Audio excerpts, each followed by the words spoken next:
speaking is from the pastor side, which I certainly understand. I've spent half of my career working in a church. I understand the dilemma that a lot of pastors have, really releasing business leaders for the workplace. There's something that's almost counterintuitive here, I think, because there's just this notion that, gosh, if I help a person understand that their ministry is really in their workplace, and I've lost them, and I need those people, for what I want to happen in the church. There's a couple things that I'd like to say about that. Number one, it's the job of the leaders of the church not to find people to put on your fire, basically, of what you want to happen. It's really the job of leaders, according to Ephesians 4, to equip them for the work of service. So we need to be asking not what can people do for the church, but how can we help people discover their calling? How can we help them find what they do best? And we need to be asking them, how can I help you fulfill your calling? Do you understand what that is?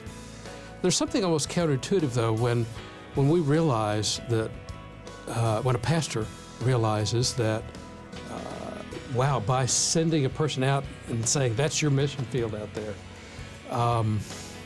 that they will never get that person back. They've lost them, basically, for the church agenda. And actually, when studies have been shown, the exact opposite happens, that people realize the church is really for them and not trying to just use them, their talent, resources, as well as their money, that church is really there to serve them rather than to be served. Wow, it changes the whole dynamic of the church. And they become much more appreciative of their congregation and much more willing to invest in it. And so I would just remind pastors of that fact. That is our calling as pastors. But there's another practical part of that as well.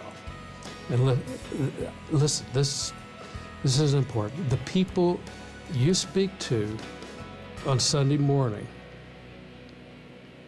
think about where they're going to spend their time from Monday to the next Saturday. According to the Bureau of Labor Statistics, the average adult who is employed, part-time or full-time, spends 47% of their waking hours in the workplace.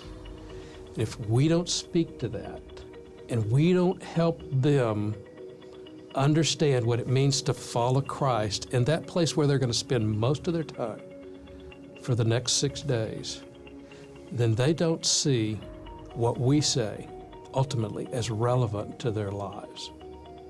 They may be just as spiritual as they can be on Sunday, but come Monday, faith becomes an oddity, and they don't know how to bridge that gap and connect Sunday and Monday unless we take time in our sermons, in our messages, to help them connect the dots. And I'm not talking about all the time, talking about the ethical problems and all the negative things about the workplace. People need to hear from us what the Scripture means and how it applies to the workplace. If we're going to really connect to them and be relevant to their lives, I think that's absolutely critical.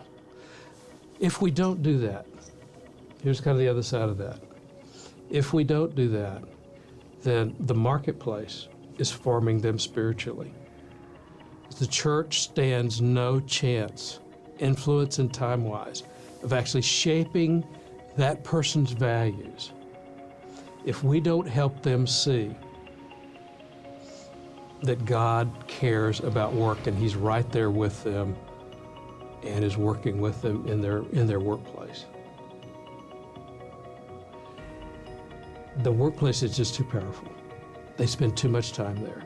If we don't talk about it, the workplace is going to form them spiritually. And that is not a pretty picture for the workplace, or frankly, for the church either.